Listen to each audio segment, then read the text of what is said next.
Continue call येत होते त्यांचे वडीलचे. तो त्या प्रेशरमध्ये झाला. जे खोटे आरोप माझ्यावरती करावतात धनंजय मुंडे, सगळे फेटाळण्यासाठी माझ्याकडे सगळे पुरावे आहे. तर त्याचंच आहे का इंस्टाग्रामचं? नाही, उसका अकाउंट नाही. तुम्ही स्वतः त्यांची परिस्थिती तुम्ही बघितलेली आहे स्वतःच्या डोळ्यातून. खरी आहे ना. ते किती डिप्रेशनमध्ये होता आणि किती प्रेशर होता त्यांच्या डोक्यावरती, आणि तेच प्रेशर तो मला करत होता की बोलू नका, मीडियावरती बोलू नका. आणि मी काय वेगळा काही वाईट बोलत पण नाही होती. मी फक्त इतका बोलत होती की न्यायालयाच्या आणि माझे जे ॲडव्होकेट होते त्यांचा धन्यवाद, फक्त इतका मी बोलत होती. आणि त्यांना कंटिन्यू कॉल येत होते त्यांचे वडीलचे.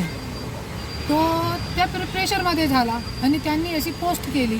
आणि माझ्याकडे सगळे जे खोटे आरोप माझ्यावरती करावतात धनंजय मुंडे, सगळे फेटाळण्यासाठी माझ्याकडे सगळे पुरावे आहे. मी त्या दाखवण्यासाठी दाखवू शकते. त्यांनी जी पोस्ट केलेली आहे, एक मिनिट, तर त्याचंच आहे का इंस्टाग्रामचं? नाही, उसका अकाउंट नाही.